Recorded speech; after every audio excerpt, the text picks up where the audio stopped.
Hey guys, I'm Heidi Prieb. Welcome back to my channel. I am excited today because I'm with two. I just think you guys as my friends, despite the fact that Christian, we've never actually met in real life. But two of my friends who have worked in the personality typology space for many years in many different forms, which is kind of how we all met online. Mm-hmm. So Christian and Denzel and I have had a lot of different interactions over the years on a variety of different topics online. And I wanted to gather them both here today because both of you guys have been putting out a lot of really interesting content lately, but also over the past couple of years about men's mental health. So before we jump into today's topic, I just want to give you guys a little bit of background on what these guys are doing in the world. So Denzel is doing a lot of relationship coaching as well as personality typology coaching. So he has a YouTube channel that has a ton of awesome content on it. If you want to go check him out and see a little bit about what he discusses and the work that he does with his clients. What I love is that you will put profiling and coaching sessions on your YouTube channel sometimes. Oh, yeah. So you can actually like see him in action, which I find really interesting. So I will put the link to that in the description of this video. And Christian is currently working on writing a book. So you can find the info on that at his Substack, which is, can you fill it in for me? Yeah, it's let's go CNote.studio.com. Awesome. And Christian has also done a ton of awesome work. He's run a YouTube channel and a podcast that's related to mental health for many years. So he has a huge archive of information and awesome content that I really encourage you guys to go check out. But first and foremost, I just consider these guys two of the most intelligent and self-aware men that I personally know, truly, who I learn a ton from. And I feel like you guys are always putting out really thought-provoking Twitter threads. So we've all been connected on Twitter for many years and had a lot of interesting conversations over those times. And I had an idea to make this video because I feel like in the last 6 months or so, I've been having a lot of conversations with the men in my own life about kind of what it means to approach mental health as a man in the current climate that we're in, where I imagine there's actually a lot of kind of conflicting messages, I think, being sent to men about how to show up in the world, and how you, let's say, manage a lot of the criticisms that get thrown against men in general, some of which are absolutely, in my opinion, a necessary backlash, like kind of coming out of the Me Too movement. There's been a kind of pendulum swing, I think, between men not really being held accountable, I guess, for a lot of things, to all of a sudden there's this swing to the other direction of like men are trash and all of this really negative talk about men in general. And Denzel, I know that's something that on your channel you very directly addressed in the past, is the impact of that kind of wording on the way that men think about themselves.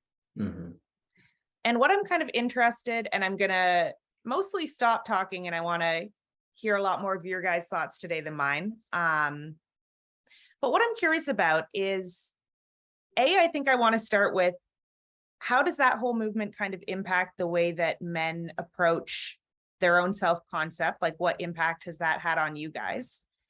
And also, what does it mean to kind of both take responsibility for the ways in which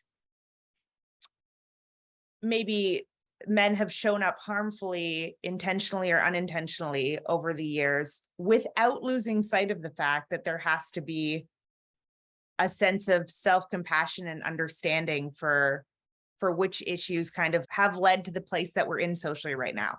That's a very big question, and I imagine we'll go in a lot of different directions with this.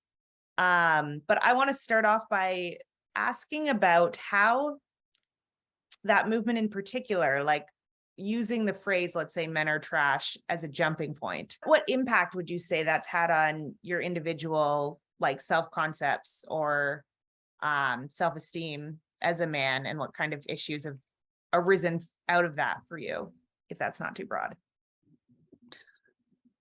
Well, yeah, I know for me that I think I told you guys recently that, or actually Heidi just already knew, I had to mute the word men from my Twitter account for over 2 years. I just, over the past few months, unmuted that word because it got to a point where every single time I saw a tweet with the word men in it, it was just trashing men, like back and forth, like, oh, men are just always cheaters. Oh, men don't know where the clit is. Oh, men don't, like, just all of this stuff. Men are trash in this way, or like, oh, I don't know. Yeah, there's just always something that's talking about how dumb men are, how conniving men are, how sick men are, you know, stuff like that.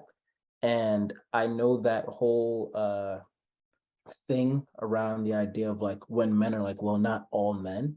I know that's like, okay, you're part of the problem because as a man, you're supposed to be supporting and helping us, not saying like, well, not all men.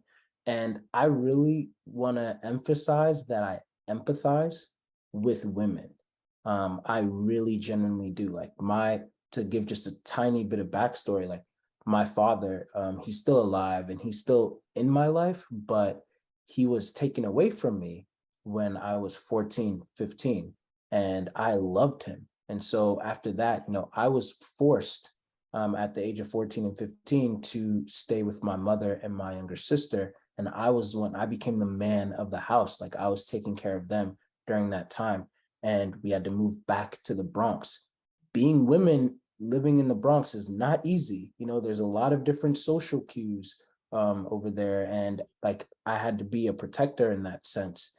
And so it's like really harmful to ever, you know, either be directly told maybe that like, oh, you don't have a regard for women, or, you know, subconsciously told that in a way, like just by constantly being associated with men who don't have a regard for women, when if anything, I was also always the guy that back in high school, middle school, whatever, like I was friends mostly with women. I listened to them, they loved me.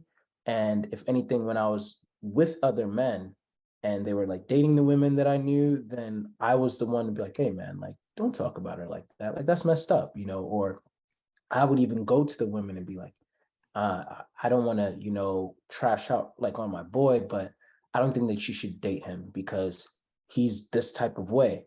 And it's not me, like, I guess, going behind the guy's back, but it's like, this is just unfair. So all of that to say that I understand where a lot of women are coming from to the best of my ability as a man. But I think that a lot of them don't understand how much a lot of what they're saying can be harmful. And once again, I know there's like a response to that where it's like, okay, as the victim, why should we coddle you, even if it's not directly you as the perpetrator in that way? And it's like, okay, so in a way, it kind of puts you in this bind where it's like, well, it's unfair of me to be like, hey, can you guys say more specifically like some men or, you know, something like that? It's like, no, that's unfair of me to request. So the best thing that I could do is just mute the word, because it became hard for me to see something that was derogatory toward men and then go through all the mental gymnastics like they're not talking about me. I'm not that type of man. It's like, all right, cool. And then move on 3 tweets later and then see another one. And it just kept on happening. So it's like, all right, you know what? Let me just mute it. But ideally, all of that to say that everything that I'm going to say in here, I just want this to be prefaced with, I really deeply support women. I really deeply respect women. And I really deeply want to continue to understand them and love on them. And this is not in any way to attack them. Anything that I might say in this video is not to attack women. I actually don't like the idea of men versus women, like pitting them against each other.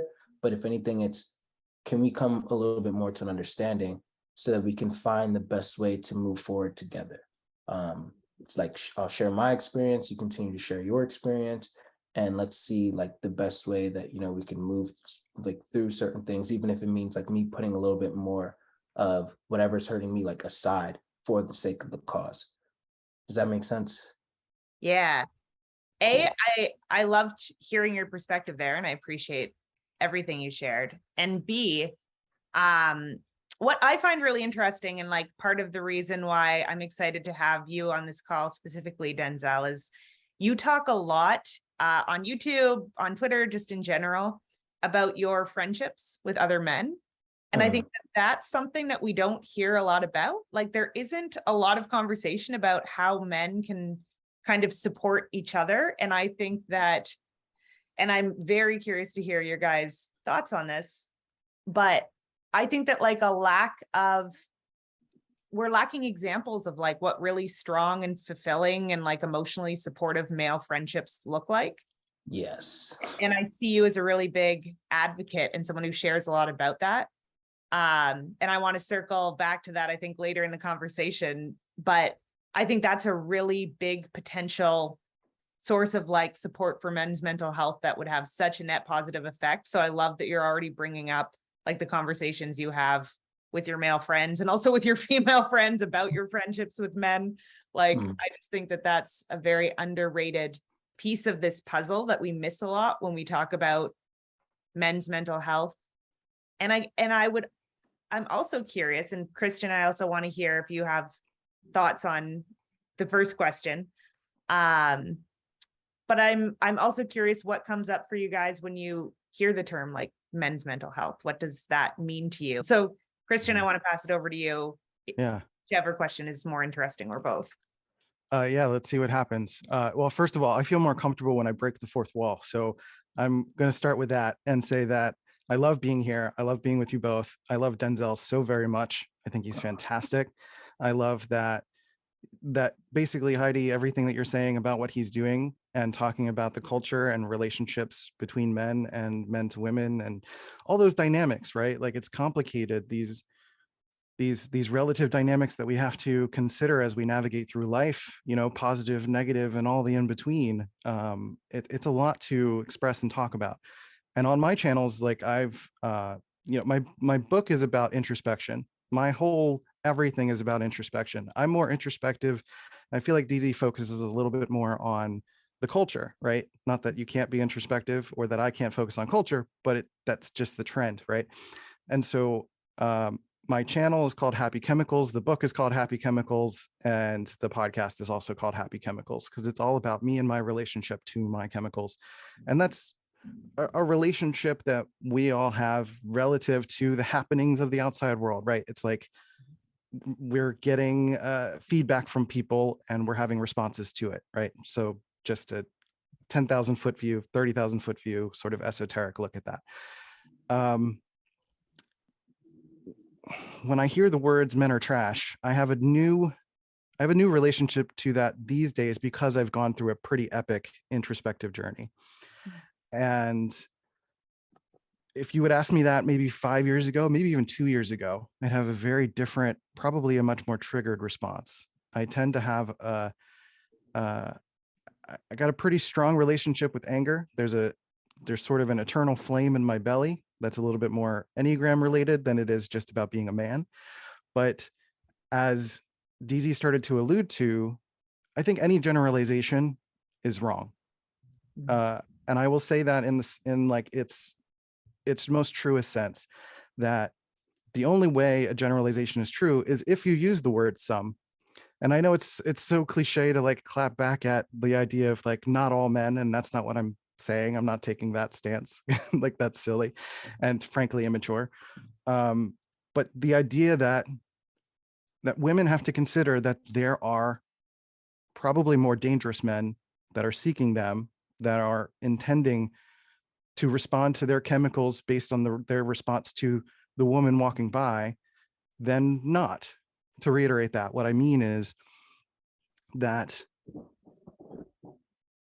some is always true because humans are complicated. Like, humans are we're a hot mess. We have different worldviews. We have different experiences. We have different personality types. We have different experiences of mental health. We have different thought processes. We have different upbringings. We have different cultures. We have different expectations. We have different expectations put upon us. It's a hotbed of a hot mess, right? And so what's interesting about this conversation is that I have entirely no idea where to start, because the more that I think about it, the more my brain feels like a herd of cats trying to grab on something and being like, oh, this is going to be poignant. This is going to be helpful. This is going to be so great. But it's epic and it's massive. But I think what the core ultimately gets down to is, what is my relationship to this? What is my relationship to how women treat themselves? What is my relationship to how women treat me? Or what do they expect of me? Or what do I expect of them? What am I trying to get out of a relationship with a woman, from friendship or relating or whatever, right? I think what I'm trying to allude to is like radical honesty about what it is that I'm feeling, what I'm wanting. Why am I triggered, first of all? So let me zone in on that, because I spent a long time being very much triggered by women's empowerment in a lot of ways, by a lot of the Me Too movement, things like that. Not to say that I felt that those things shouldn't happen, but that there was something in me that didn't like that. Why? Why didn't I like that? I think if I'm being radically honest, I didn't like that because I felt inadequate as a man. And part of the ways that I tried to create relationships with women was through some form of trickery, or some form of making them feel inferior to me, some form of trying to boost myself up. And there are usually two ways to boost yourself up. One, by literally growing as a person, not relative to anything, just working on yourself, breathing, growing, exercising, eating well, calming your mind, meditation, all those things. And then the other side of that is by pushing someone else down. That doesn't actually lift you up. That just creates a relative experience of making someone else smaller than you. And I will own up to the fact that a lot of my relationship to women in the past was about pushing them down to make me feel better. And that's ultimately what triggered me, because whenever we're triggered by some sort of inadequacy within ourselves, or that trigger reminds us of something in ourselves that we pushed down because we felt that that's what made us a bad person, right? So if I own up to the fact that I'm pushing women down to make myself feel better, or that I feel like I need to trick them in order to sleep with them, then that is basically me saying I'm a bad person based on my relative perception. I no longer feel that way. That's just a part of the human experience. That's part of working through all of that stuff. But at the time, if I owned that, then it's like my soul would collapse on itself, and my ego would just hate that I'm a bad person. And like, why would I do that? And then it becomes a whole thing, right? So ultimately, I feel like there's this relationship, and I'm landing in a moment. There's this relationship to what we portray. I think men have a relationship to what it means to be a good person, to be a good father, to be a good relative to a woman, right? Friend, partner, etc. And then there's a relationship to bad, right? Whatever's good, we want to portray. Whatever's bad, we want to hide. But whatever's bad still plays a game. It's usually referred to as shadow, right? It's a shadow work. It's ego shadow relationship, I feel, is very important for a lot of men to think about. And it really depends on your level of development. So I'm not saying catch all, don't turn this into an ideology to like say like, oh, we need to improve your ego and repress your shadow, or you need to bring out your shadow and repress your ego.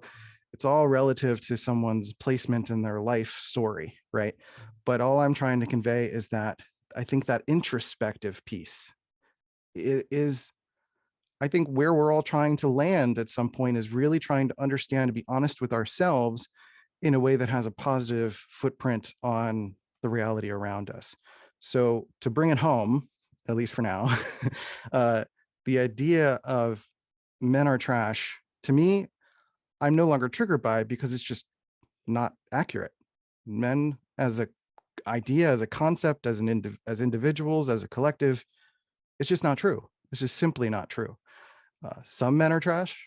Yeah, absolutely. But why are they trash? Because they're working through stuff. They maybe didn't have a proper, I'd say proper as if there's an ideal upbringing, but maybe there's something in their past that is influencing that. Everybody has a karmic past, a trajectory, everything that affects who they are now. And everyone has stuff. And I think there's room for an awareness within men that men also have stuff. Men are not these automatons working in coal mines that are, coming home and asking for a sandwich. Like, that's just not the case these days. Things are getting more complex. And I think we're accepting that things are getting more complex for more different types of people. But it almost feels like an exchange. It's like, as things get more complex for women and non-binary people and minorities and much more complicated situations, men are sort of the simplified ballast of like, this can get to be complex and men get to be simple. There's still kind of an unconscious othering. And if I could rein it in, I think I'm saying that men are sort of the publicly, at least right now, the publicly acceptable prejudice. And that's unfortunate. I love so much of what you said.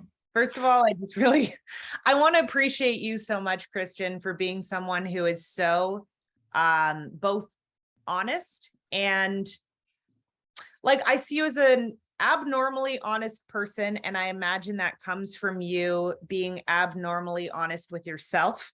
And by abnormally, I mean like much more so than what I tend to see in the way that other people talk about themselves. And you make the distinction a lot, which I really like, between operating from ego or operating from personality and operating from shadow, and kind of what comes up when we do both of those things, and what comes up when we don't look at the shadow and don't look at what kind of hidden forces or less conscious areas of our psyche are motivating our behavior. And I think you do such a good job. Also, I want you to correct me if that's not accurate to your definition of shadow.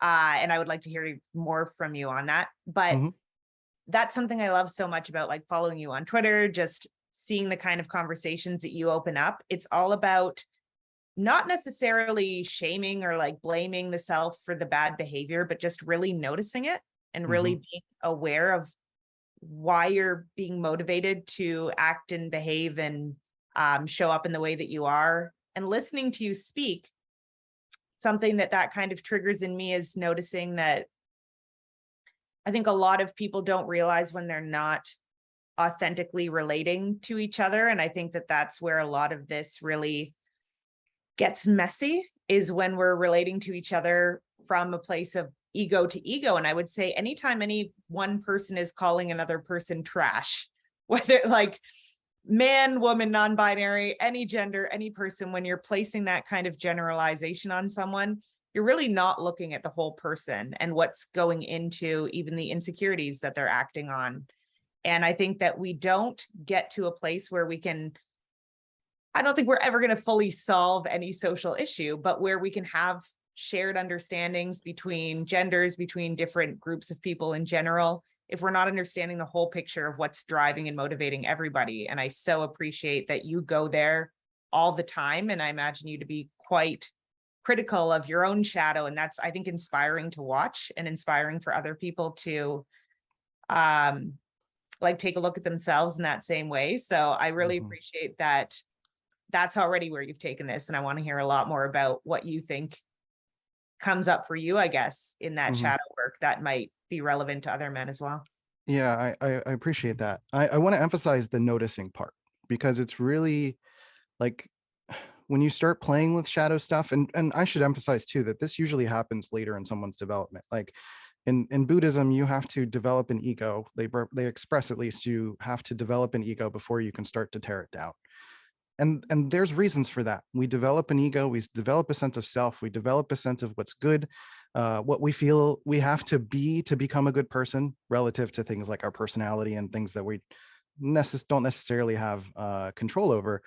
but what we decide or what the world informs us is good or bad, and then having this kind of push pull. And then you have to like, you can't necessarily just let the shadow out because you have to exist in a society, right? Like if I were to just completely give into my unconscious impulses and run out naked in the street and just start screaming, like that would not be socially acceptable. And there's a relationship I have to form to that, to like, that has to exist for a society to function.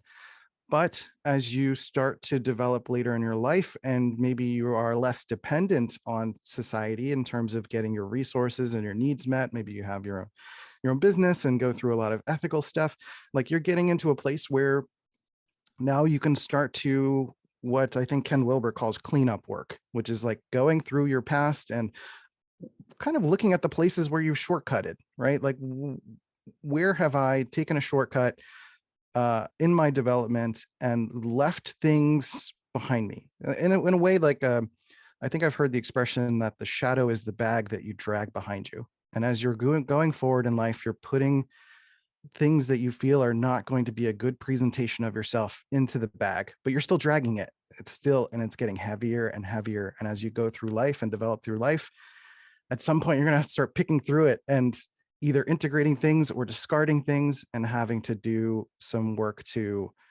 figure out what some of those things are and what they mean, etc. So I want to emphasize this like noticing part, because it's really easy, or it could be easy for me to be like noticing that I have this relationship to women, or I've had this relationship to women where I make them smaller conceptually for me to lord over them or have some sort of relationship where I can trick them into sleeping with me, quote unquote. Once I realize that, I can totally demolish myself about that, which I think it's just natural. That's going to happen. You're going to feel some sort of like, this feels awful. I feel like an awful person. Why would I do this? I never thought I could be capable of this, etc. But at some point, there is this feeling of acceptance that there's a reason. There's reasons that I did that. That was my strategy to get what I felt was a need that I had met. And that's not necessarily excusing the behavior, but it's also not enabling it anymore. It's sort of, I see you doing this thing. We don't need to do that anymore. We don't need to do that anymore because now we can start to develop self-confidence in other territories. Like this was a compensation for my self-confidence. My relationship with women in terms of the accomplishments of notches on the bedpost, as it were, like those are just like hanging pelts on the wall, right? Which sounds so crude, but it's kind of the idea, right? And so when doing this sort of noticing, it's easy to go the other direction and start to beat myself up to the point where I emasculate myself. The goal is the other direction. It's not to, the reason this happened in the first place is because I was either not owning my masculinity growing up, or something with my mother or my father. There's stories I could probably hash out and tell in more specific detail, but we don't have time for that. But essentially, if I'm noticing this and saying like, I did this because I don't feel like a grown-ass man, then now it's time to work on becoming a grown-ass man, becoming mature, becoming, improving my self-esteem, because it's easy to go in the other direction and say like, and really kind of become whiny about it in a sense. And I'm not saying not feel your feelings, because being mature as a man is feeling your feelings and processing them and expressing them. But what I'm saying is turning that into another ego thing, turning that into almost what I've seen men start to do in relationship to the men are trash, idea, which is converting it into another way to get women to sleep with them. Just like, oh, I'm such an awful man. Come into my room. I'm so terrible. You should just show me how awful I am. Like, it just becomes another thing. But there's a difference between bringing up the shadow and using that versus noticing it, pointing at it, saying, ah, I see what you're doing.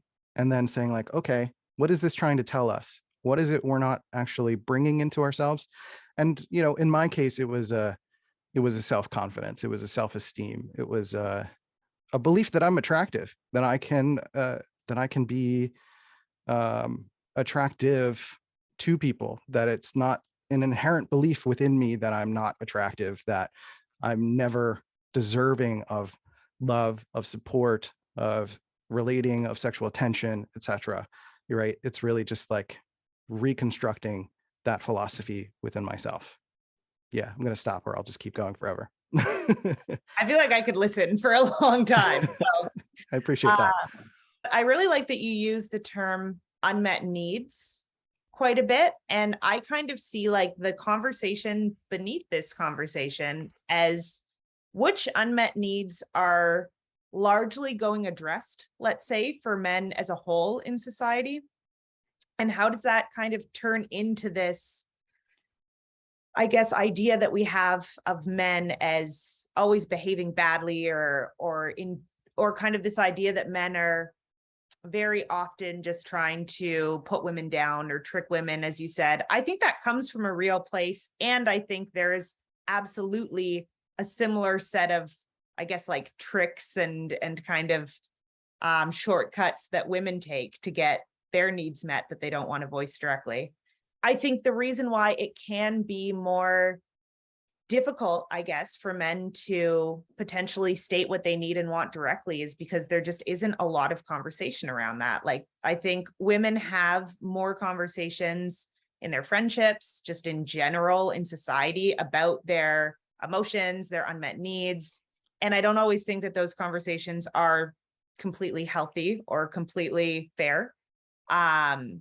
But I imagine that for men, there's probably less of those conversations happening. And so I would imagine that gives rise to this kind of like, you have the whole like red pill society thing where it's all about just like getting your needs met in manipulative ways and hiding who you actually are. And I imagine that type of like personal development being what I see as kind of historically the most prevalent. Like when you Google or like hear about personal development for men, a lot of it is just like how to do more ego tricks. And I would imagine that feels very lonely, frustrating. Like if that were the kind of only option to get connection, I imagine anyone would take it.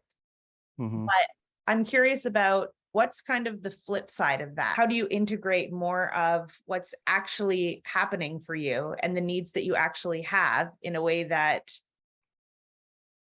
feels like it's possible within the society that we live in, where we don't really talk about men's emotions, men's needs, or where men's needs are seen as kind of predatory a lot of the time? Like, I'm curious about what any of that sparks in either of you. Denzel, maybe I'm curious about what you're thinking at this point.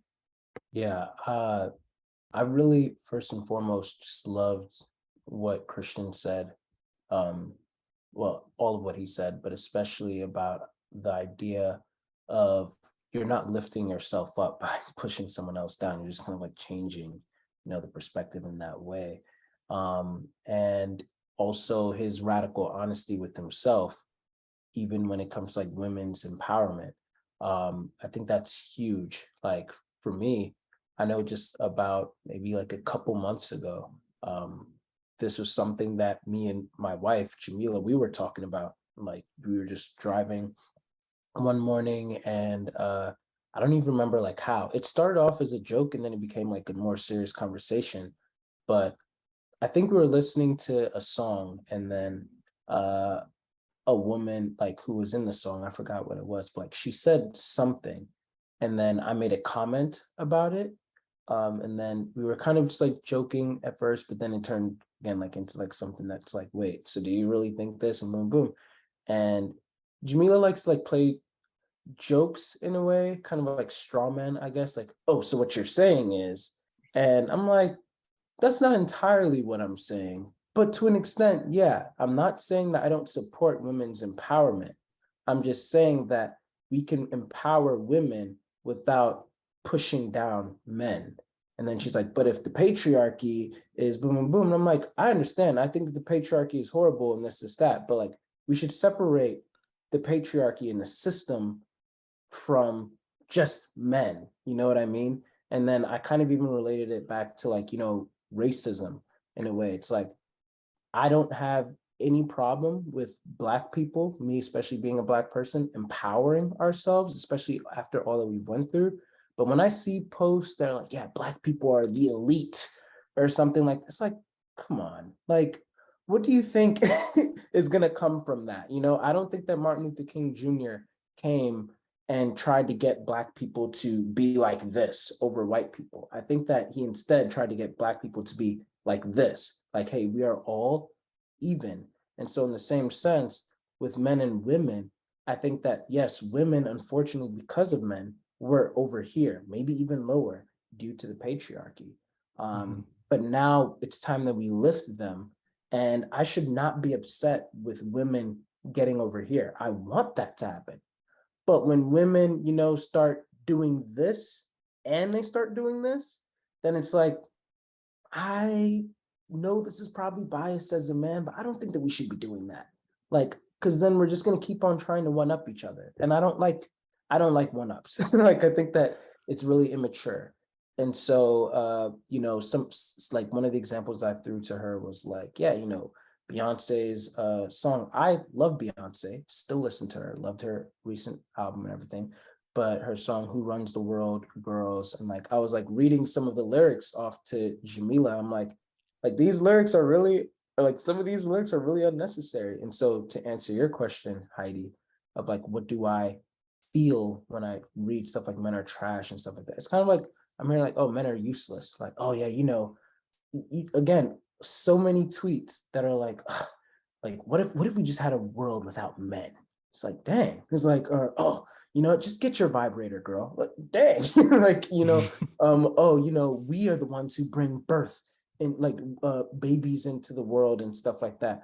Okay, and I'm just here, like I'm just a sack of potatoes, like on the couch or whatever. Sure, like I don't know. And even I think, and there was so much unlearning that I had to do as well that I also take part in. Like I will literally never forget, coincidentally, it was you, Heidi. You probably don't even remember.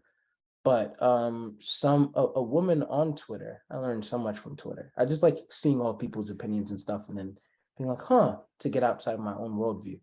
But a woman on Twitter like years ago, Heidi, she tweeted about how like her two guy friends are always like, with her and they respect her and they protect her and stuff like that. And they hold the door for her, whatever. And I said that, I quoted it and I said something like, this is how I believe it should be. Like whether it's a romantic relationship or just a friendship, like you should show this kind of respect and treat the woman like as a queen. To me, I saw that as like, yo, we're empowering women. We're respecting them. But then Heidi, you quoted it and you said something along the lines of like, well, why does the man have to do this for women? And, why can't the women do this for men? I'm like, I mean, that's a good point. I wasn't saying that women can't do this for men. I'm not going to get mad if a woman like holds the door for me. Like, what? I'm supposed to do that for you? Like, like, but I also could understand, like, and I saw several people like your tweet, and I was like, yeah, this is a perspective I hadn't really thought of. I just mainly focused on myself. Like, this is what I'm going to do for women. But that was also one of the first days that when I started to really think about it and I started seeing other people's conversation around it, a lot of women said that men a lot of times use such tactics like holding the door for them and everything like that as a way to like put themselves above them and show like, oh, you are weaker or you are below me. That blew my mind. And I was like, I wonder how many times I've accidentally given that message out to a woman. And I had no idea. I thought it was just being polite.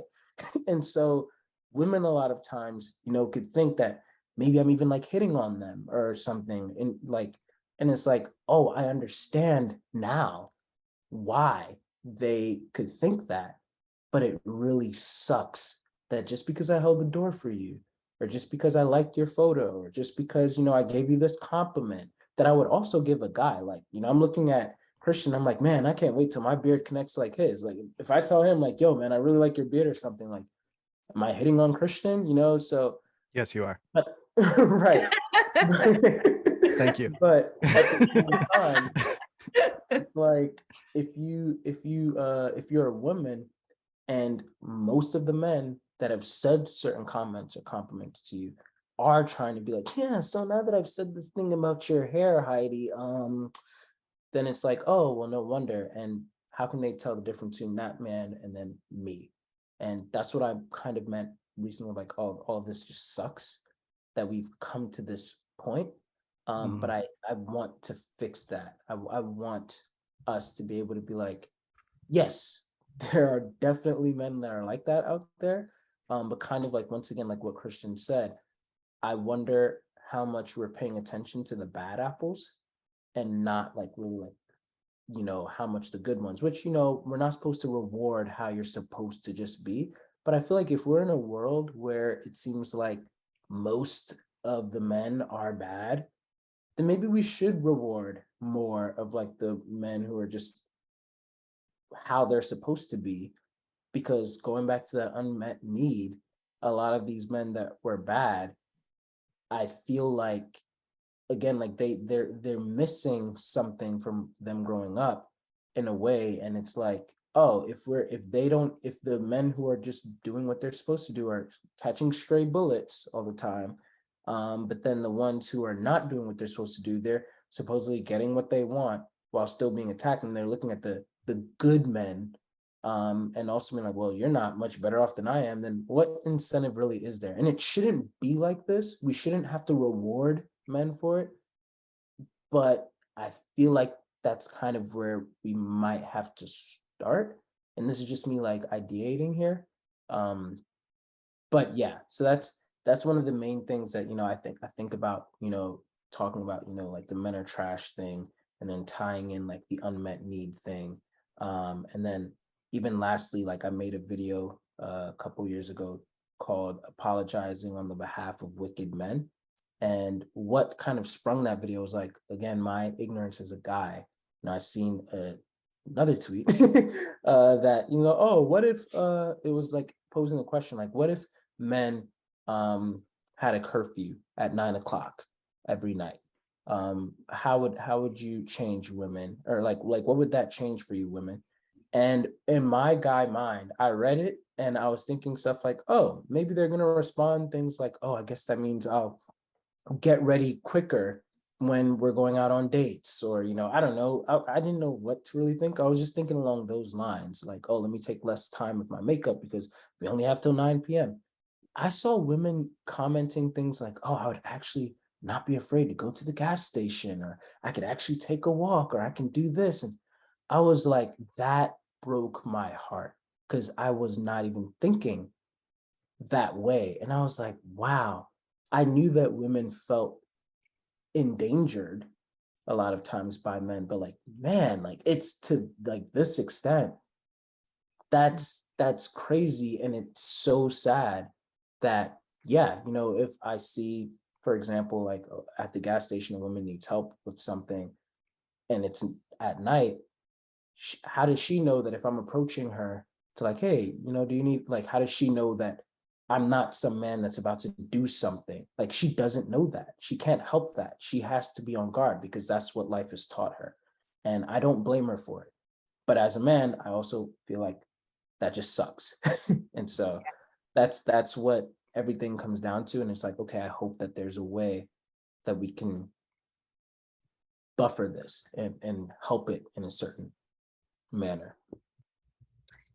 Yeah, so much of that is interesting on multiple different levels, because what we're kind of getting into is not just the individual character of like one man at a time, right? I think we're looking at a whole system and how the way that I guess men have been socialized might be making women uncomfortable without them even realizing it. And I imagine that's more often the case. Like, I think that that's a great example of you approaching someone at a gas station.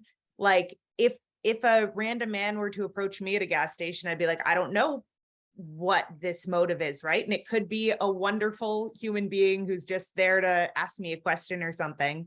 but there is that twinge of anxiety. And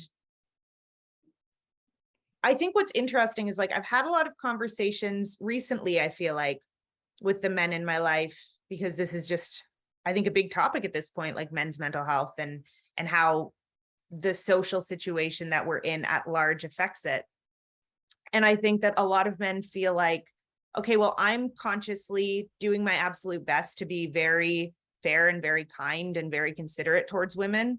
And I completely and totally believe that for the most part. I think it's the absolute, I wouldn't say the absolute exception, but it's the exception when you have men that are out there like fully entrenched in like all of these social games of like putting down women and trying to trick them. Like, yes, there are absolutely those men. But I think that the vast majority of men that at least I interact with, I think really are trying their best to make women comfortable and to be reasonably self-aware about how they're doing that. And I think that where the backlash tends to come from is kind of like women wanting men to be aware of the ways in which it's just different for them in the world that a lot of men don't notice. And I would, and like Denzel, I like that I've heard you a few times equate this to racism. Like if I were to hear the term white people are trash, I'm like, well, I have this conscious idea of myself as someone who is not racist, right? But that also doesn't mean that I fully understand what it feels like to be a person of color and to navigate the world from a completely different perspective, which I imagine has a lot of like tiny moments that I'm not tuned into.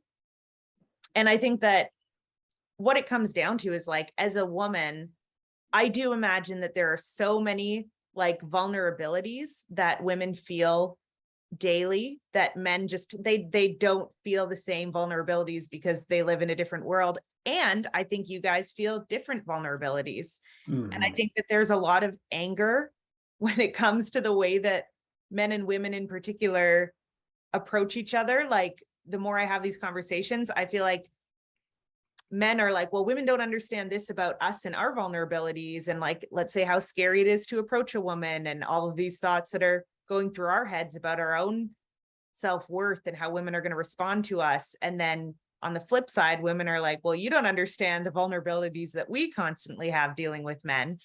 And I think that that's what a lot of this conversation comes down to, is we aren't aware of which like deeper unmet needs and vulnerabilities are often driving our social interactions. Exactly. And that's why I find it so interesting to hear both of you speak on this topic, because I think that women are a little bit more, like we're socialized to be a little bit more forthcoming about what we feel vulnerable about. And I would say actually the women's empowerment movement in some ways has like disempowered women to talk about their vulnerabilities. But I think historically men have talked so little about that and so little about what's in their shadow and what comes up for them in various different interactions, that I think we end up with, all of these like social games where people are trying to have their needs and vulnerabilities addressed and met by the other without explicitly stating what they are. And Kristen, that's something that I feel like you've been talking about recently. Like you were chatting with Denzel and I the other day about this idea of like unmet mother wounds in men that kind of end up getting like kind of leaking out of them socially, because we don't talk explicitly about the needs that go unmet for men or like the transition into manhood. And I'm curious if you want to speak on that, or B, if anything else that we've said so far has sparked a reaction in you. Yeah. Oh, that's so much. There's so many things. Like it's just it's a lot. It's like being a human being is a lot. It's hard. There's a lot of things. Not only a lot of things that you have to be as an individual, but then relative to your parents or to society or to someone you want to attract or your friends that you're trying to fit into or your customers or whatever, right? Like we're always having to take whatever our instinctual whatever and try to transmogrify it into something palatable or something acceptable, right? And I think that starts from as young as, a toddler. right? So there's this really great model that I'm not going to go into, and I'm telling myself that, called the stages model. It's kind of like spiral dynamics, integral theory, but it's about person perspective, meaning first person perspective, me, I am the subject and everything else is the object. Second person perspective, I am a subject and I am a subject to you and you are a subject to me. Like, we're aware that each other has perspectives, and it goes on down the line. When you're a toddler, you're mostly just focused on your world. You're just like, I have tensions and releases that need to happen. I need to poop and I just do it. And I'm hungry, so I need to cry until my tension is relieved, right? There's just tension and release, and you're just perceiving things, and that's all you're doing. But there's this point when you're getting into a territory where you're starting to kind of notice that other people exist when you're a really little kid. And, whatever the circumstances around you is what's going to inform your relationship to how other subjects, or objects, I should say, in your view, are interacting. What I mean is, like, you're getting a sense of what it's like to be, like, if you're a young little boy, you're a little toddler, and kids are always a little focused on their physical parts, and it's usually like the sexual organs. It's like, I've got a penis, and you're like, what is that? You see your mom for the first time and you're like, what's going on there? And like, there's like this situation, there's not only this other in terms of a person, but other in terms of like another body exists, another, and then subconsciously you're picking on like another energy exists. Like, and you're starting to formulate this perception of what it's like to be, you're making like easy correlations. Like, when you're young and your basic sense of logic is just like, okay, 1 + 1, 2. Okay. And what I mean is, if you're a little boy and you see your father doing stuff, you're like, okay, I'm going to grow up to be that. Or maybe I'm going to grow up to be the opposite of that, or some healthy in between of that. Or if you see your mother and the way that she relates to you and she treats you, you're going to most likely expect or hope that other women that you come into contact with are going to behave like that or treat you like that. If it's a positive thing. If it's a negative thing, you're going to want to avoid that at all costs, or it becomes a shadow. And so what I'm kind of alluding to is that there's this concept that goes into much deeper unconscious stuff called anima animus, which is really about a relating function. And I want to kind of set the stage real quick in saying that I'm trying to personally evolve some of this understanding. So this is a little bit of conjecture, but I personally, and you guys can please give me your thoughts on this, I don't think masculinity and femininity is necessarily tied to male and female, right? Like, I don't think because you're born a male, you're automatically going to embody a masculine energy by default. And when we have relationships to like kind of thinking and feeling, or analytic and holistic, maybe more, it's kind of an expansion and compression. This is like kind of a elements of the universe in a sense. Like, there's a spark of an idea, and there's creativity, and there's expansion, and there's flow, and there's movement, and then there's compression, and there's like channeling through, and let's get this stuff done. It's kind of thinker feeler, yin yang, that sort of thing. I don't necessarily feel masculine and feminine are automatically tied to male and female in that sense. So setting the stage in that way. And so I think we learn what our attunement is, or what it means to be masculine or feminine, or male or female, by socialization, and I don't mean socialization by like the bigger picture social world, because we don't usually interact with the bigger picture social world until we're at least teenagers. It's a lot of it is relative to family and the family environment. So if you're surrounded by a father who is overbearing and intense, you may either, and you have this relationship with your mother where she's treating you as a precious little angel, and you need to be quiet and calm to get your needs met. You may actually see the father as the villain, as something you fear, and you don't want to be that. But that maybe then becomes a shadow of yourself, because it's something you still experience and you still take in, right?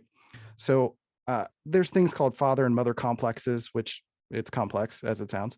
But that's like the base idea, is that there are these relationships that we have to our parents growing up, whether like the mom treated you as a perfect little angel, or she beat you and you don't have a safe relationship to women, and maybe you want to have a dominating relationship to women, or maybe you were able to manipulate your mom to get whatever you want, and that translates later into feeling like you need to manipulate women to be able to get what you want. I'm not pointing fingers at myself, I'm just saying that's what happens. um, so there are these relationships that I think, did I freeze? I think I froze on the screen. Okay, I'll keep talking for a second. It's really, really flattering image, by the way. But in a sense, I'm feeling that our relationships to our parents are some of the first early relationships that we have to go on when it comes to relating to either the archetype that we want to become or not want to become, or our relationship to the, I don't want to say the opposite sex, but maybe the complementary energy, the complementary sex, the other one. Because again, if you're growing up and you kind of develop more of a feminine energy as a male, maybe later in life you need to formulate more of a masculine, bring some of the masculinity in, which I think is some of my relationship. I kind of leaned more into using feminine tactics of being a little bit more emotionally manipulative. Not saying that that's, concretely a feminine thing, but more of a fluid tactic, I should say, versus being more direct and attractive and, being more resource provider, typical man in a suit kind of guy. I kind of lost my train of thought, but I hope that makes some sort of sense while I try to fix my camera because I'm distracted by it. Yeah, it does to me for sure. I'll let Heidi say what she was going to say first. Oh, I was actually gonna bat it. You're down on my screen, so down to you, Denzel. But because it was reminding me of the video, you did a video on this topic, on the topic of men are trash. And part of what you were saying in it was that there aren't a lot of examples of like, okay, well, what is like a, let's say, emotionally healthy, integrated man? What does that look like? Yeah. And I know that you have had some kind of like thoughts and conversations around that. And you were talking about a book you were reading before we got started. So I was curious if you wanted to pick that up. And of course, feel free to, respond to anything else in there. But I think that's a really interesting place to pivot to, is like, well, what are we aiming for? Like, what is a good picture of mental health for men and as like a full integrated being? Yeah, that's exactly where I was pretty much gonna go. Like, so the book that I'm reading is Man Enough by Justin Baldoni. And I love the subtitle. It's Undefining My Masculinity. So instead of redefining it, like, well, this is what a man is supposed to look like, he's like, how about we just not even box ourselves into that? Because it's kind of going back to what Christian was saying, like, okay, hey, you're back. What, like, are men born with masculinity or women born with femininity, stuff like that? And I think that we need both. When we look at the archetypes, honestly, my top two that I relate to the most are Aphrodite and Hermes. And I related more to Aphrodite than I even did to Hermes.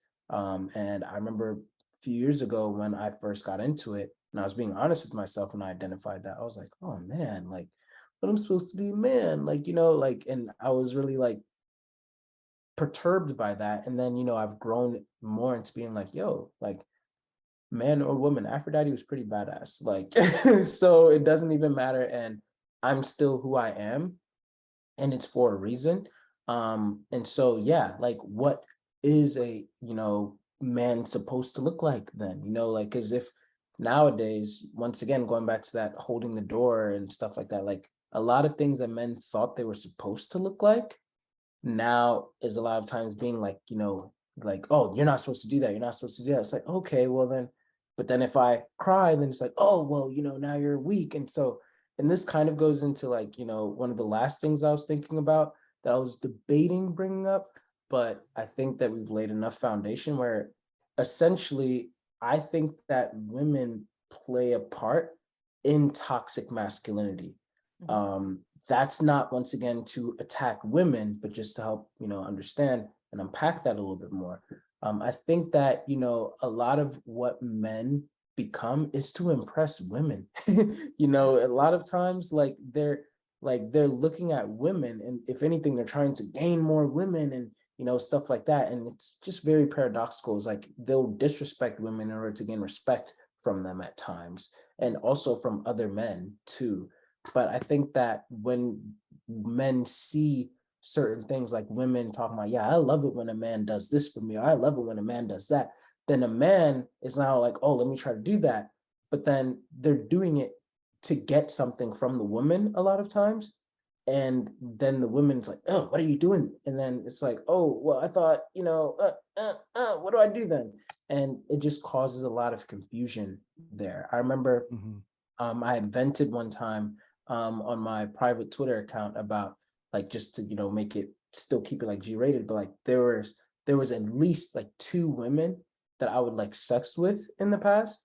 And the way that like they tried to bring the interactions into a more kind of abusive and, you know, just like very, I don't know, I just wasn't really like into it in that way. But then their kind of stance was like, oh, well, if you're not into this, then you're kind of beta male.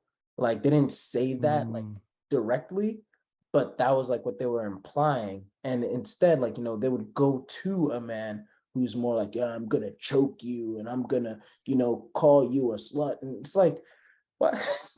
But then it's like, all right, well, if you're a man that's now like conditioned to be like, well, if I'm not showing this kind of, women are dumb and I'm gonna, you know, be disrespectful to you in a way, type of energy, then women are gonna think of you as weak and not assertive and a little B word and stuff like that. Because you're this nice guy that's really respectful and all that. But then when you start to take on that personality, then these same women will now go and, like, you know, talk about like, ah, I can't believe, you know, there's men who out here who just, you know, they've leapt at every opportunity to put me in a submissive position and this that. And it's like, well, I kind of didn't even want to do that. You kind of made me. And it's like, I think once again, when you have like male friends and you speak to them and you're like, hey, you know, how is your relationship with women? Like, boom, boom, they start to really get to a point like where they'll share a lot of these things. Like, man, you know, like my girl, like she, I had, or there was this girl that I was going after, and, you know, she went after this other dude, you know. And I remember I was listening to a Tupac interview, and if you watch an interview of Tupac, like when he was 17, he was very different from how, you know, he was before he died. Like we all see Tupac's like, oh, he has thug written on him, and he's like very assertive and aggressive. But there's a video of him when he was like 17, and he's like kind of effeminate. And he's like, yeah, you know, and I was always like, you know, I was with these girls and like, you know, I know like they date men who call them the B word. Like he literally was like that. And he was like, ah, and he said that, and I was trying to date with this woman and she said that I was too nice. Like, wow, she didn't like me because I was too nice. And she's like, yeah, you know, she wants somebody who's masculine. I'm like, I'm masculine, you know. And next thing you know, like that same video, it showed him like a few years later, and he's talking about, yo, F those is boom, boom, boom, boom. And he's like just acting very aggressive. And it's like, man, what really led him to be that way? Because he literally said in the video, like, so after that happened, I was just like, you know what?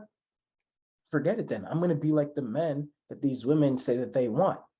And so once again, I don't think that that's always the case. Like, I don't really think it's as much of a chicken, like which came first, the chicken or the egg thing.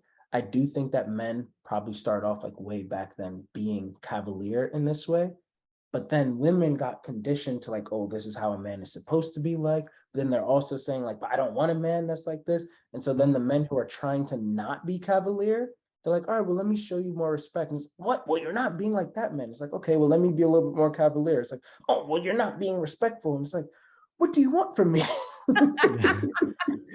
So yeah, I that's, mean, I feel like that's and that's kind of, that's yeah. the paradox of the growing up process, right? Like Mhm. pendulum swinging. Like I tried this, it didn't work. Let me do the opposite. It didn't work. And it's almost like as we're growing up and developing in life, we're just pendulum swinging a bunch of stuff back and forth. And then we finally eventually settle down. and find some sort of integration point, some sort of whatever our version of a middle ground is, of like contextually or all the time, or like intentional, like really getting to know what our intentions are, maybe starting to develop value systems and value codes for ourselves, and really starting to figure out circumstances and situations that, you know, this calls for more of a masculine energy, this calls for more of a feminine energy, or this calls for some version of in between. Things become more on a sliding scale, as opposed to, you know, I was trying the tactic of being gentle so that I can have a more of a relating energy with these women, and maybe that'll eventually lead to a sexual thing, sure, but like I'm trying to connect with you and I'm trying to vibe with you. And then like, oh, you're finding out that's a rejected thing with the people that you were talking to, because maybe that was too far in one direction. And then you're like, okay, let me try on this other suit and see if this works, and give it a go, right? And I think one of the challenges is that like there's a lot of resistance to what is a very natural process, a very natural process of growing up, making mistakes and trying to figure stuff out. And obviously making mistakes has consequences, meaning a man making a mistake can be very dire or fatal for a woman if it's too awful of a mistake, right? And I mean, this is true for anybody, but in the particular case of men over women, for lack of a better way to put it, uh, you know, that can be a very dangerous game to play. And so it's really, I keep harping on this idea that it's complicated, because I feel like the idea of men are trash is trying to oversimplify, or in a way like over masculinize relating. It's trying to put people into a pipeline of saying like men need to be like this, and this. They need to stop doing this. They need to say this way. They need to do this way. It's a little bit religionizing. It's a little bit an expectation of conformity to trying to define a singular narrative of the way that men should be. And it's in a way treating men the way that they feel men are, which is simple and singular. I say they in an esoteric sense, but it's not, it's, I'm speaking of like the collective unconscious archetype in a sense that we're referring to, because I know not every woman has this opinion either, right? So when we're talking about this men are trash thing, there's this like, there's a word called egregore. An egregore is like it's actually a supernatural term, which is kind of funny, but it's a term used for when a collective energy of a space creates an entity because everyone believes that the entity lives there, right? It's like this phenomenon of everyone believes that everyone else believes something, but no one else actually believes it. So like the thing exists, but if you talk to an individual, their relationship is much more complicated. It's not just saying like this thing is real or men are trash. Like if you actually get into the works of it, you find that there are much more complicated, nuanced things, or that like someone saying that men are trash may mean that they have an unconscious, unhealthy relationship with their own inner masculinity, whether that's men or women, because it's not, or anyone in between. Because as I said, masculine and feminine are, I firmly believe, are not necessarily tied to male and female. And if you're able to play more in that nuanced space, which I think a lot of people are in a persona sense, but maybe not in an internal sense, you know, it's things are, life is complicated, but in order to try to make social change or to make movements happen or to try to make the world more comfortable for a particular type of person, it involves a lot of energy, and it involves a lot of corralling, emotionally, physically, etc. And I had a thought and I lost it. But essentially, I feel like there's like a corralling of energy to try to force a singular ideal through of men need to be this way, and that's more of the same, in my opinion. I also notice, like, as a woman, I feel like there's the same struggle in terms of like what people say they want. Like when I talk to men, they're like, oh, I always want women to be more assertive. I want them to approach. I want them to pursue more. And I feel like in the past, I've been like, what I feel like when I do that, then there's this whole set of assumptions that comes with it. Like, it's like, okay, if you're a woman who's more assertive, the only thing you're interested in is sex, let's say. And as someone who just doesn't really enjoy casual sex that much, I'm like, no, I like to be assertive socially. Like I like to start conversations. I like to approach people I'm interested in. But then there's this whole, like we attach all of these things to other things. And I imagine the same is probably true for, like, it kind of sounds like when we're asking men to be, let's say, more considerate, more thoughtful in their communication, whatever it is, then there's also this assumption in the collective that that means, okay, they're less masculine or they have less masculine energy. And it sounds like there's a lot of like mixed signals, I think, for both, for all genders and non-binary people. There's just this giant conflict internally of like, okay, how do I be all things? Because we are all things. Like Christian, like you were saying, I completely agree that we all have like masculine and feminine energies within us. And I think that because we're almost socially resistant to the fact that like everyone has all of that, and we're always trying to fit people into these like specific archetypes or like a specific type of man, a specific type of woman, there's so much getting lost. And I think that that has a really negative impact on everybody's mental health.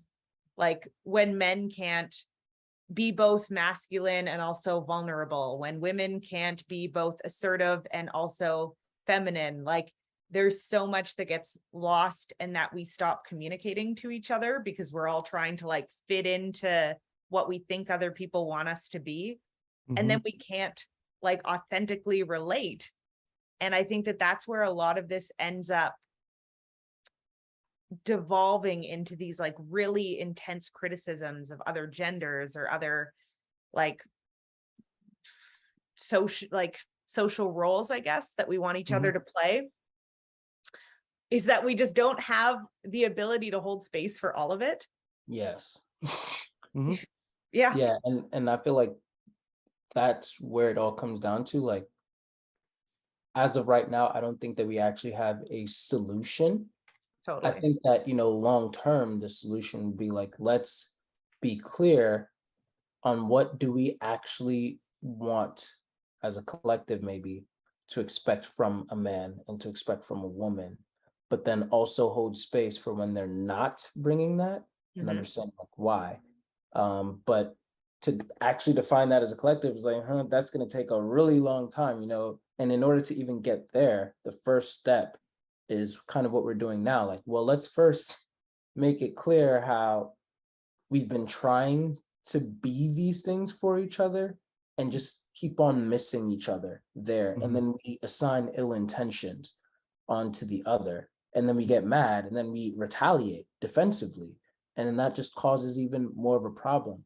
So how about instead, let's back away from always assigning ill intentions and let's actually just try to better understand the other instead of just outright calling them trash, instead of just outright, saying, oh, forget that female or whatever term that you might use. Instead, push yourself more onto, okay, let's, what's the word? Well, yeah, let's come to an understanding. Let's try to agree with this. And every relationship, every dynamic, every person is going to be different. It's not a problem if you want a man who is more cavalier and masculine in that way, like, and like if you want that, like, that's fine. But let's also then try to make space for the people who do want that versus the people who want men that are more of like this other way. And yeah, let's I guess let's just breed more of a grounds for understanding as opposed to attacking defensively. Because that, I feel like that doesn't solve anything. Just telling it, yeah, we're trash. Oh, great, thanks. Like, like that's encouraging me to be better. Like, no, that's just making me, oh yeah, well, you're trash too, and your mom is, I don't know, like, it's just petty. Like, that's not Mhm. solving the issue. I think Mhm. that this issue would best be resolved in a place of like just being kind of like more civil. You can express the passion that you have and like how you feel, but let's not attack the other person. And that goes for both sides. Like, men should not attack women because we need to understand where they're coming from. And we need to do better. Like stop giving them reasons to say these things, you know? But then also women, I feel, should try to be more patient. It shouldn't be this way. I want to emphasize that because I know there's going to be women that, well, you know, why should we be more? It shouldn't be that way.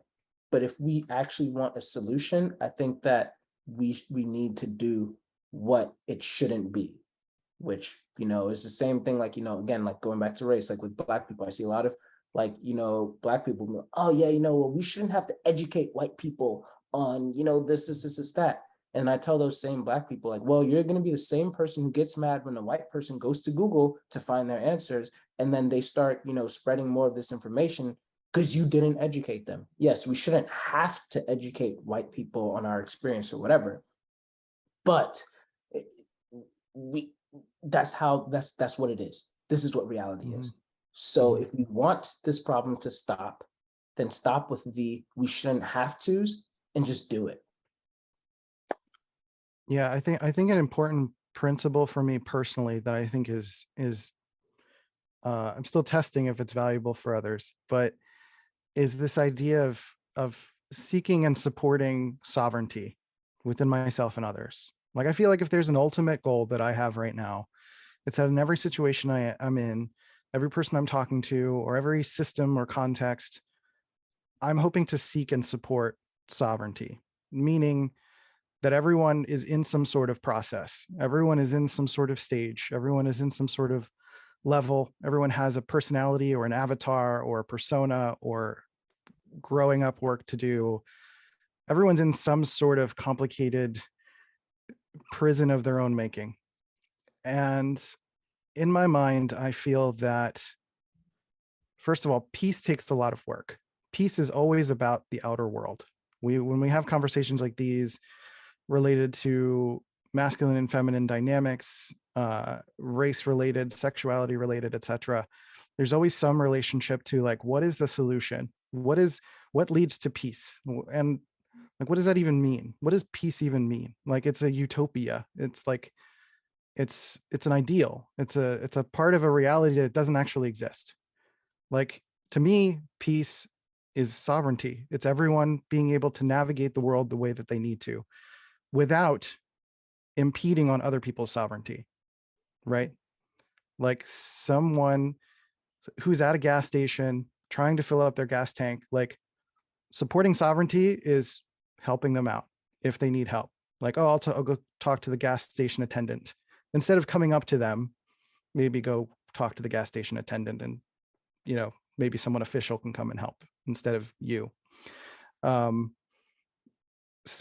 Disrupting sovereignty is kidnapping that person, like, to be blunt, right?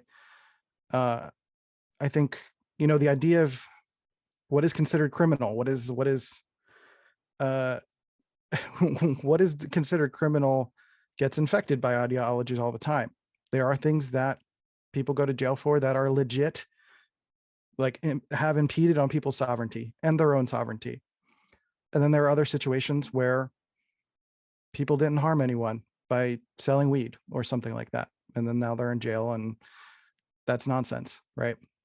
A part of what happened, particularly after George Floyd, is this sudden awareness that because of the times that we're in, that we have technology, that we have this ability to speak out, this ability to express ourselves at scale, that we can now take sovereignty into our own hands. At least that's the perspective I imagine a lot of Black lives have taken, that I am not necessarily, like, a lot of middlemen, which happen to be older white men, are now being removed or have been removed by technology, the advancement of business, or by being found in criminal cases, or by harming women, or taking advantage of their power and position, etc. Right?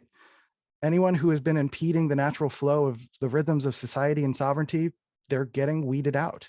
That's just what happens. That's sort of a natural rhythm of humanity. That's a natural rhythm of evolution, that it's just going to happen. I think in this case, when it comes to the ideas of men are trash, I feel like it's at least stirring the pot, and that's something I appreciate. I appreciate that because it has us have this conversation, first of all, which I'm really grateful for.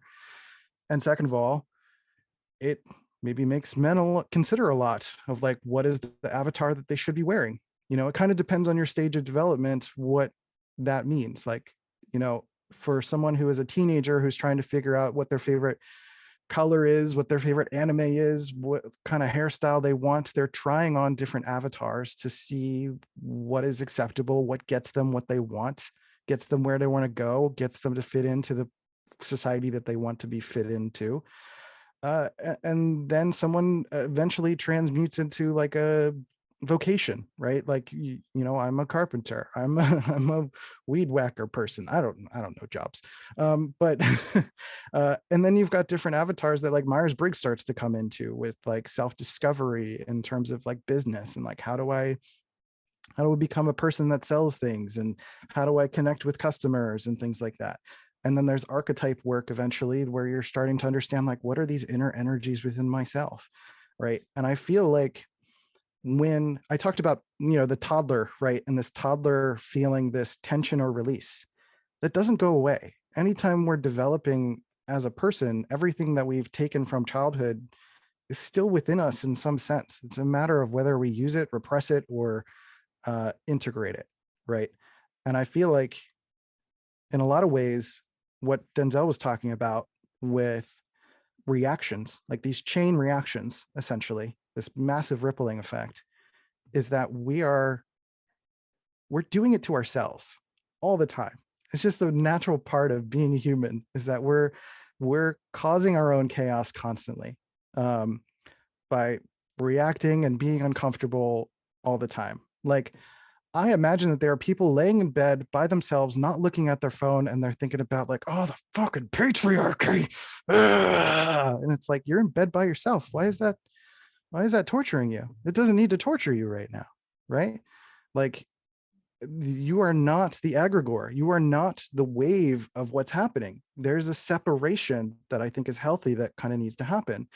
It's sovereignty. It's your free movement. And so one of the reasons that I do get still kind of frustrated is that it's while it's helpful to keep rooting out the middlemen who have been abusing their power and over sexualizing women and causing problems and not hiring minorities, not doing all sorts of unconscious practices to keep their social standing up. There's still this sense that the I refer to it as pointing a finger at the moon explodes and you're like, I did that, right? Whereas there are so many different circumstances that have been causing the removal of these men, that have been allowing Black lives to start. I mean, like, in the last few years, which is amazing, we've been seeing more professional avatars of what Black lives look like on TV. Like, you see it in commercials all the time. There may be just a few archetypes, and that still needs to expand.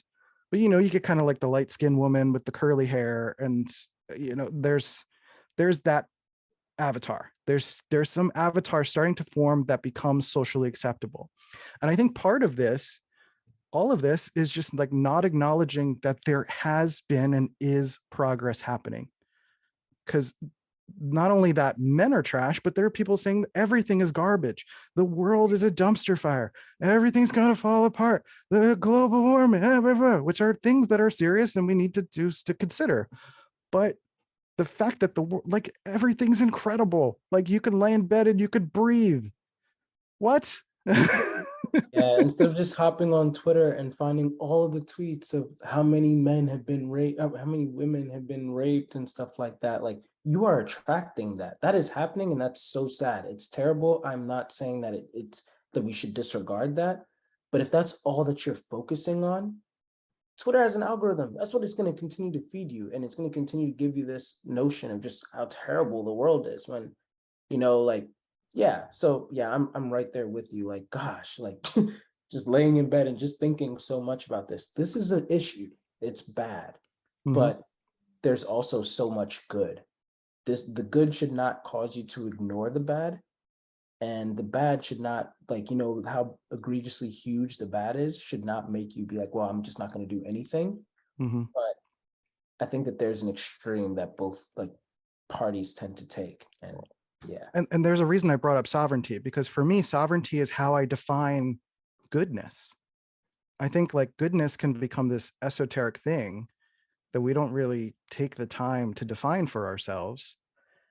And we're still deploying goodness based on what the church tells us is good, or what the neighbor down the street tells us is good, or what our mom told us is good or bad. That going back to the mother and father complex, we're operating our sense of self, our sense of ego, our sense of what we need to save, what we need to do, what we need to accomplish based on, often for a long time that needs to happen, an external sense of what good is, an else defined sense of goodness. But at some point, there's got to be this like question of like, do I believe that? Is that true? Is that what good is? Is that enabling movement? Or am I just trying to stop everything from happening so I can actually eat my cereal in peace? This is all kind of, to me, coming to a head with the thought that like we're just not we're not coming at this issue with a lot of patience and endurance. And I think that's a really big just problem of our time. Like, because that example of someone lying in bed at night being like, the patriarchy. I had a night like that last night where I had an interaction with a man, and we were frustrated with each other. This is like just an acquaintance who like I know through a program we're both doing. And Mhm. I was like, well, really, like, this is the patriarchy. Like, it's like this man has just been conditioned to think this, and now like he's always going to be out saying things like this. And I'm like, I have not stuck long enough with this interaction with this man to know that any of that is the case. And I imagine that if he's frustrated, there's something that I'm totally missing that it would be important for me to know about where this like lack of seeing each other's perspectives is coming from. But it's so easy to just dissociate from these like difficult conversations and go, okay, there's Mhm. this whole narrative I can latch onto about how like men don't care about women's feelings. And I feel like men can have the exact same narrative, like, oh, women just want to like be manipulative or whatever. And the problem is that we don't stay with these conversations, and we don't actually like work these issues out very often and actually get to an understanding. There's like this expectation on everyone to already be perfect. So Mhm. instead of like if Denzel, you say something that pisses me off, like instead of going, okay, let's talk that out, it's so easy to go like, just another like man who doesn't care to understand women, Bingo. you Yeah. know? Mm-hmm. Yeah. And that's I think a really big problem of our time, not just with this issue, but with like literally every issue. Yes. I think the patriarchy as a term, unfortunately, has become the equivalent of saying it was the devil Mm, Oh, in its that's good. esotericness. yeah. Like for me, it feels like the equivalent of, maybe I've experienced, this is a weird example, but I'm just doing it for comedy. But like I look at Jupiter and I'm like, it's made of gravy, and like, I don't like gravy. I don't want to see Jupiter ever again. And then just like starting to create all of this internal chaos because of my relationship to an experience that I had with gravy, which is not the experience of Jupiter. Like, it's a weird example, but Yeah, it's like when there's an expectation that isn't perfectly met, instead of like grounding oneself in like, okay, well, what is happening? Like, what is this experience that's taking Mhm. place? It's Mhm. so easy to use like the divisiveness of everything online to just decide it should have been this way. Mhm. Yes. So let's rage about that instead of like Yep. what actually is and finding common ground there. And I imagine, Yeah. like, yeah, a lot of that comes down to that.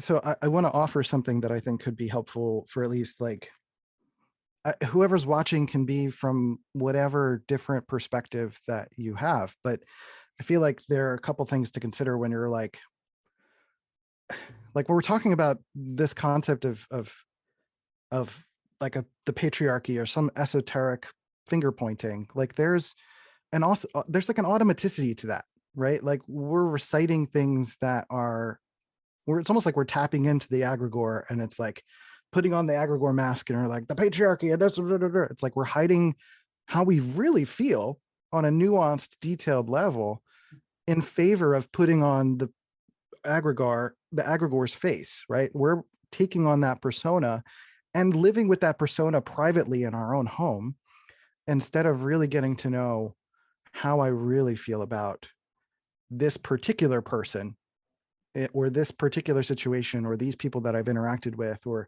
my relationship with my father or etc.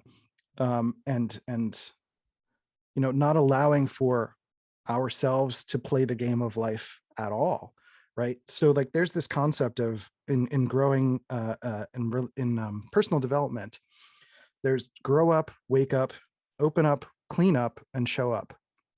It's a very Ken Wilber thing, but like growing up, I mentioned like making mistakes. Like it's just the idea that teenagers are teenagers. Like our brains don't fully develop until we're 25 years old, right? And to quickly reference like the whole devil and sort of religionizing of it all too is like Dario Nardi, he does a lot of brain scan work with personalities and stuff like that. He pointed out that the same part of the brain activates in fundamentalist, devout religious people as they do in secular atheist people who are really intensely passionate about something. And that's kind of what I mean with that automaticity. There's like something that just clicks online. It's almost like a defense mechanism. It's just like and you just start almost like pulling from a well of something that isn't really you. It's just like a vault that you opened up and you just pulled out the shotgun and you're just like, duh, duh, duh, duh, right? And so when I talk about waking up being the second one, waking up being this like being aware of that automaticness, being aware that like, is this how I really feel? Is this what I really think goodness is? Is this like, am I just reciting something? Do I really feel this way? And kind of just being aware, having a relationship, starting to have a relationship with yourself, not just in an automatic personality sense, but in having a conversation with yourself kind of sense. And then there's opening up about that, processing it, going to a therapist, writing in a journal, scribbling. My partner Molly has this really great practice called Ugly Art, and we do it every month at our studio space. Put on some music, grab a Sharpie, scribble, and then just like cover over that. It's a perfectionism process of letting go of perfectionism, but it's also just a raw expression. It's just like you're letting yourself flow. My book is kind of about that. My book is sort of putting down the persona shield and letting my ego talk, in a sense, and the multiple aspects of my ego talk, because we have a lot of things going on inside, right? And then the cleaning up is that shadow work I was talking about, like looking through the bag that you've been dragging behind you. And then showing up is kind of what I talked about with sovereignty. Now I know what my principles are. And so I'm showing up here with you, Heidi, and you, Denzel, and we're talking about this stuff. I've got a lifelong history of making mistakes, of figuring stuff out, of whatever. And we're all doing it on our own individual channels, sharing our individual stories, sharing our processes, trying to grow from and with each other. And, I think that's all part of a healthy process of personal development. So that's what I got in terms of, some growth things to consider. Yeah, I feel like there's been so much in this and so many things that could be jumping points for so many other conversations. I know, right? But I want to just like thank you guys both. And I also want to just circle around and see if like there's anything else that either of you feel like we've missed or that like it's important to touch on before we start wrapping up. But well, actually, let's start with that. Like, Denzel, I want to popcorn down to you as well. Like, is there anything that you feel like you wanted to have a discussion about or that's come up that we haven't touched on or covered over the last couple hours? No, I actually hit all of my bullet points. This is I great. consider that a success because like I didn't have any bullet points, but if somebody had bullet points and we did it, It's yes, an NSJ thing. success. Yeah, I think it's like this whole conversation for me raised a bigger question of just what does it look like to have a society that accepts and integrates, or that accepts the integration of masculine and feminine energy in everybody of any gender identity, and how would that be different? And I imagine that's a very fun thought to sit with. And I appreciate both of you for like sharing all of your perspectives. I know this is like a touchy subject in a lot of ways, and anytime it gets brought up, like people have lots of opinions, lots of thoughts, and Mhm. that's great too. Like that's something we can all learn from, and I just appreciate both of your willingness to be like present with this topic and follow the conversation wherever it leads. And it's always awesome speaking to both of you. You guys are like Thanks. just two of my favorite people to hear the perspectives of, so it's been awesome. Thanks so much, Heidi, Yeah. for even being a woman that facilitated such a conversation and to listen to us. And despite some of the things that we might have said, that might be like, oh, I just always have admired and loved how much. I think I literally, again, like posted about this. Like, I see the way that you handle things on Twitter and how you're constantly being like, I'm sorry, I don't think I understand where you're coming from here. Can you elaborate a little bit more? Instead of being like, what? And I love that so much because as someone who I really feel like I'm never like 99.9999% of the time, I'm not trying to offend or hurt anyone. Mhm. When someone just jumps into assuming like, oh, it's like, well, no, I word things badly sometimes, sorry. But if I notice that like, oh, it actually like seemed like I was attacking you, I will be happy to elaborate like, no, this is not how I meant it. So thank you for actually being that type of person who's like, this is hit me a little bit wrong, but I'm going to assume that you're not intending to hit me wrong. So can you please elaborate here more of like what exactly you meant instead of just being someone who just reacts? And yeah, I appreciate you just creating this conversation. I'm looking forward to the comments that'll be left. Hopefully, it'll continue to broaden my perspective as it already has been throughout this conversation. Yeah, Yeah. Go ahead. oh, sorry. I was just going to say, I appreciate you saying that, because I also imagine that's a process for me. Like that's a process of like learning to not be as reactive and to assume like, is there something I'm missing here? And I think that this whole conversation hopefully is like an example of that, as a woman who does sometimes just get frustrated with like men and the patriarchy, and I'm sure it happens in both directions. Like I think it's so important for both, like anytime we're frustrated with any group of people, to just be like, well, what's getting missed? And I hope that that's just like a bigger conversation we keep having. Mhm. And yeah, sorry, Christian, I interrupted you. No, I was just gonna say I said the same. I appreciate you very much. And there's like, if there's a mantra that I go by these days, it's don't preach growth, remove the factors limiting growth.